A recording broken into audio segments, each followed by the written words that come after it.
Pride is one of the first emotions felt by human beings.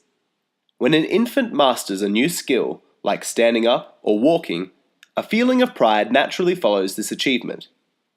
This pattern will continue through childhood, with every new achievement being followed by a self-generated feeling of pride. Being so pleasurable, pride works as an emotional reward mechanism, prompting children to master new skills, develop new talents, and push themselves to greater achievements. However, at some point, the cycle is broken and the pleasure-reward mechanism ceases to function.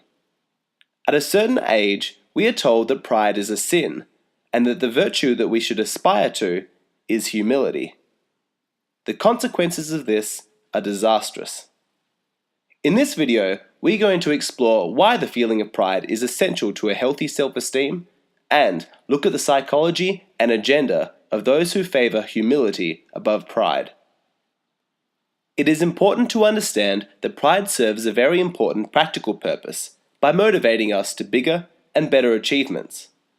Without pride, we have lost one of our major incentives to take further actions. Let's demonstrate this with an example. Let's say two men have been given a difficult work assignment involving lots of steps and solving many complex problems. When one man finishes the task, he feels immense pride. His boss and co-workers shower him with compliments, which he accepts graciously. His body is overflowing with positive emotions and a rush of excitement. In his mind, he thinks, "This assignment was hard, but I did so well. I'm so proud of myself. I am capable of so much more than I thought. How exciting! I can't wait for the next task. I am confident that my success will continue." This man's feelings of pride have not only brought him the emotional reward of happiness and satisfaction, but on a practical level, it serves as the motivation for his future achievements. His pride means that he will be proactive, innovative, and highly creative in his future tasks. Now, imagine the other man finishes the same task, but he represses the pride he feels and forces himself to embody humility. He does not accept the praise of his boss or co-workers, insisting that the achievement was not significant, like they are claiming. Without pride, he feels no excitement or happiness. In fact, in spite of his important achievement, he feels nothing. In his mind, he thinks, "Pride is a sin. I must remain humble. Humility is the true virtue. This achievement was not significant, and my efforts do not warrant praise." This man may complete future assignments to the same degree of competence, but without any feeling of pride, he is unlikely to feel highly motivated or show any initiative. Inevitably, the quality of his work will deteriorate.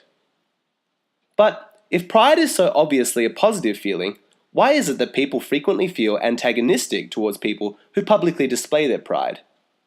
When some people hear the word pride, they think of someone arrogant, pompous, conceited, and self-absorbed. Why is this? In order to understand how this came about, we need to make the important distinction between true pride and false pride. When you imagine someone who seems excessively proud of themselves, who constantly boasts about their achievements, who professes to know everything, who considers themselves to be superior to everyone else, you must understand that what you're observing is not pride. In fact, it is the exact opposite of pride. Someone who truly feels proud of who they are and what they have accomplished rarely feels the need to boast to others. More commonly, pride manifests as a quiet confidence and internal satisfaction that does not need to justify itself to others or require their approval. The person who is constantly singing their own praises is not feeling pride, but shame. Rather than feeling confident in who they are, they feel unworthy and defective, and so try to overcompensate with excessive bragging to others. They try and project an external image of success in the desperate hope that others won't see the shame they feel internally. Genuine pride must be grounded in truth and fact. If it does not correspond with reality, it is not true pride. Humility works the same way, in that it is only a virtue when it corresponds with reality. A successful painter who may be an authority in the art world, capable of creating masterpieces, may know nothing about car engines. If they take their vehicle to a mechanic and readily admit that they have no talent for fixing engines, then this is a virtuous display of humility because their attitude accurately reflects the truth. However, in a different situation, like at an exhibition of their work, if the artist claimed to know nothing about painting and dismissed all of the compliments they received, this would not be a virtuous display of humility because their attitude does not reflect the truth. Their pretense of ignorance is inauthentic and misleading and would naturally evoke reactions of confusion and frustration. In this situation, the appropriate demeanor for the painter would be pride. Not false pride, with exaggerated claims of genius and obnoxious bragging, but authentic pride, a quiet and calm confidence that graciously acknowledges the achievement and its significance. However, the misunderstanding that led people to confuse false pride with genuine pride is only one of the reasons why pride is denigrated while humility is considered a virtue. The truth is that pride is an emotion that is beyond the reach of many people. To experience the emotional reward of pride and the pleasurable feelings that accompany it, an achievement is first required.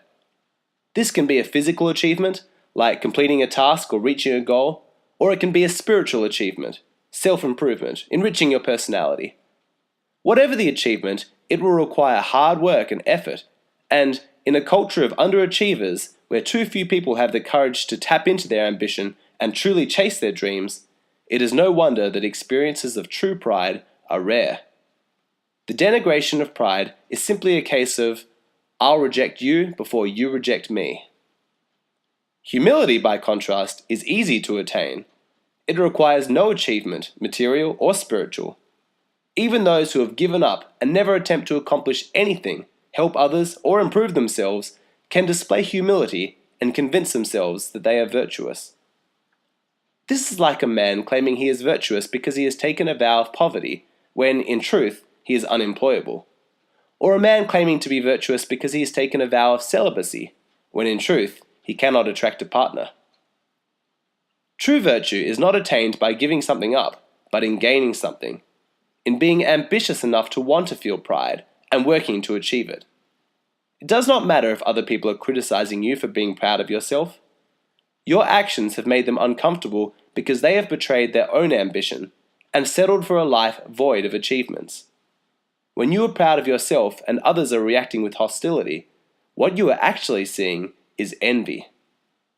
In fact, how you respond to pride in others can say a lot about your own self-esteem. If you see someone who is ambitious, highly successful, and openly proud about their achievements, and you feel envious, then that is a strong indicator that you are not living up to your full potential, that you're settling for less than your worth. The opposite of envy is admiration.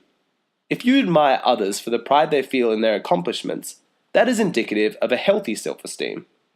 So do not waste your energy envying those who have pride in themselves, but instead work on improving your own self-esteem. Tap into your ambition, set some goals, and soon enough, you too can be experiencing the emotional reward of pride.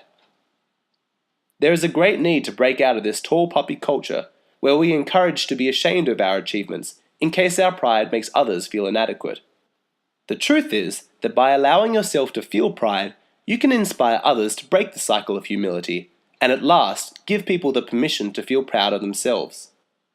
Then we can drop all of the pettiness, the jealousy, the envy, and finally feel happy for one another. When you make yourself small and humble, no one benefits, but when you shine with pride, your light can help many others grow.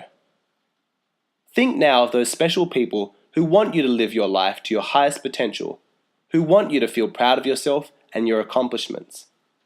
Think of those people who are unafraid to chase their dreams and who are a constant inspiration for you. Think of how valuable people like this are and how grateful you are to have them in your life. Share this video on Facebook and tag those people who have always encouraged you to believe in yourself and be proud of your achievements. Let this video say, "You're awesome and you inspire me." Let this video say thank you.